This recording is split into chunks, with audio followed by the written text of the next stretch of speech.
కాకినాడ జిల్లా పిఠాపురం ఏఈ నూకరాజు కుటుంబం ఆత్మహత్య కేసులో కొత్త కోణం వెలుగు చూసింది. నూకరాజు కుమార్తె సౌజన్యను వేధించిన సాదిక్ ఖాన్ ఆమె భర్తను కూడా పాయిజన్ ఇంజెక్షన్ ఇచ్చి చంపాడనే ఆరోపణ తెరపైకొచ్చింది. హత్య వెనుక సాదిక్తో పాటు మరో వ్యక్తి పాత్ర కూడా ఉందని సౌజన్య మామ పోలీసులకు ఫిర్యాదు చేయడం సంచలనంగా మారింది. కాకినాడ జిల్లా పిఠాపురం పంచాయతీరాజ్ ఏఈ నూకరాజు కుటుంబం ఆత్మహత్యకు కారణమైన rifle shooting coach Sadiq Khan కోసం గాలిస్తున్న పోలీసులకు మరో ఫిర్యాదు అందింది. నూకరాజు కుమార్తె సౌజన్య బండిలో 3 కవర్లను సర్పవరం పోలీసులు గుర్తించారు. అందులో సౌజన్య తన భర్త జగదీష్ రెడ్డి మృతిపై అనుమానాలు వ్యక్తం చేస్తూ రాసిన లేఖను స్వాధీనం చేసుకున్నారు.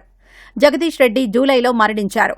అయితే సాదిక్ ఖానే జగదీష్ రెడ్డిని హత్య చేశాడని సౌజన్య పేర్కొన్నట్లు తెలిసిందే.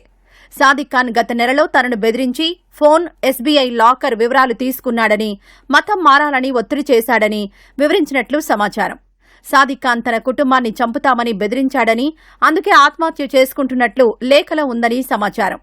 ఆ లేఖ ఆధారంగా సౌజన్య మామ, జగదీష్ రెడ్డి తండ్రి భాస్కర్ రెడ్డి ఫిర్యాదు చేశారు. జూలై 2న పాయిజన్ ఇంజెక్షన్ ఇచ్చి జగదీష్ రెడ్డిని సాదిక్ ఖాన్ హత్య చేశాడని, ఇందులో మరో వ్యక్తి పాత్ర కూడా ఉందని భాస్కర్ రెడ్డి అనుమానం వ్యక్తం చేశారు. జగదీష్ రెడ్డి మృతిపై సమగ్ర దర్యాప్తు చేయాలని కోరారు. ఈ ఫిర్యాదుతో సర్పవరం పోలీసులు సాదిక్ ఖాన్పై హత్యానేరం కింద కేసు నమోదు చేశారు. అతని కోసం ఇల్లు, రైఫిల్ షూటింగ్ అకాడమీ పరిసర ప్రాంతాల్లో గాలిస్తున్నారు.